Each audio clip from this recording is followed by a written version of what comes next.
Welcome back to the channel. Today I want to talk about the nerfs from yesterday, my thoughts and opinions on them without just reading the patch notes and actually having time to sit down, think about it. And throughout my stream today, talking to different people about the situation, I wanted to take all of those thoughts and put them into one video. Now, first and foremost, I'm not doing this video as an ambassador, even though it might pop up on screen saying I am one. This isn't thoughts that are biased in any way. They're my views, my opinions on the situation. I'm also not speaking as someone who has really done much in endgame, because the highest world tier I've been, challenge tier, sorry, is like challenge tier 9 solo as a Devastator, because I don't have a ridiculously refined build to make Devastator viable. So I'm not even speaking as an endgame player. I'm also not speaking as someone who has really been affected by this, because I don't or have not played any of the other characters at endgame. I'm still leveling them all up, getting them to level 30. So this is kind of just my opinion, looking at it from an outside perspective and talking about the things that are in the patch notes from somewhat of a logical standpoint in my brain. Now, first and foremost, nerfs have been put out solely for the fact of longevity of the game. If people are soloing challenge tier 15 after 1 week of launch, something is wrong. And yes, there's an argument to bring up Devastator to everyone else. There's an argument to put up other abilities to everyone else. But the problem still remains that challenge tier 15 will be soloable after 1 week of content. You've got to think of it as a business. You know, the developers, the publishers, the people who worked on the game, you know, individual staff members and stuff, they put all their heart and soul and energy into this game.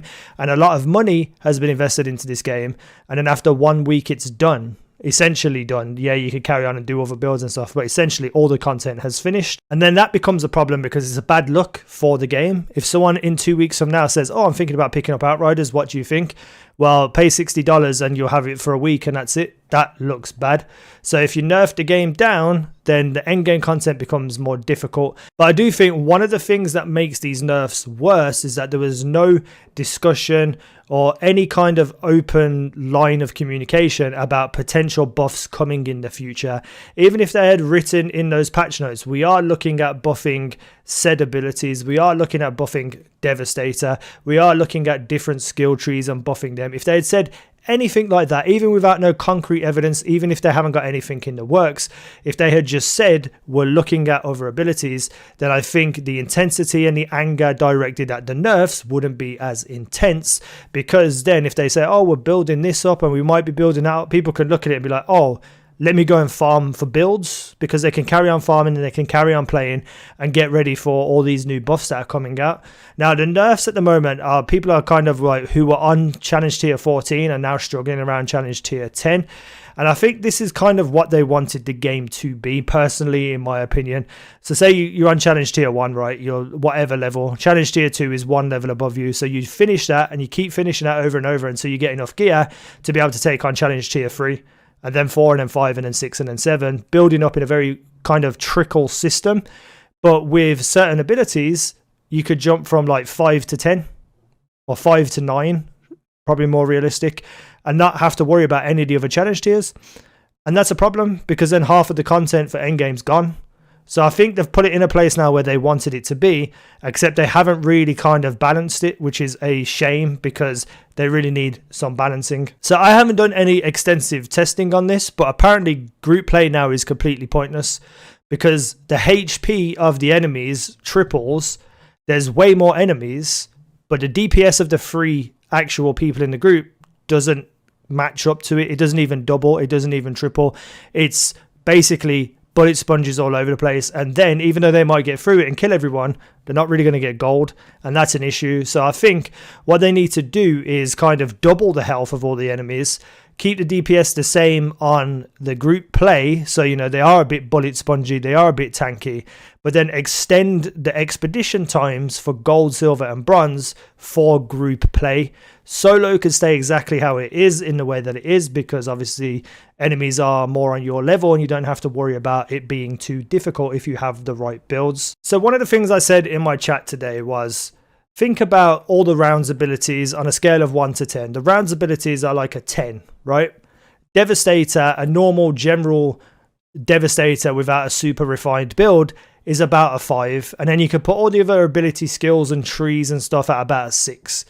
The problem with what they've done is they've brought the rounds abilities down to a 6 and left it at that. What they should have done is they should have brought the rounds down to about an 8 and brought everything else up to an 8 or a 7 if you want a bit of variety. But, you know, bring them closer to each other rather than bringing one all the way down to the other. And I think that is a big issue with what's happening right now in the game, and I think a lot of people are angry about that because they've seen all these nerfs and things being taken away, but we have no idea about what's going to be changed and buffed in the future. And I really do hope they put out a statement very, very soon saying they're working on these things, because people are going to be angry, people are going to be upset, people are going to leave the game, which could essentially kill the game. I don't think it will, because I think people have more faith in the game. But it is a problem. It really is. It's a problem. We need to know about buffs if you're going to take stuff away from us. So, times on expeditions being lowered, specifically for Boomtown and Chemplants. This, in my opinion, was the worst decision of everything, because you are reducing the DPS from rounds abilities. Now you have even less time to complete the expeditions, which makes them even harder, which makes them even less likely to get gold. So people don't feel powerful anymore. They don't feel like it's worth running.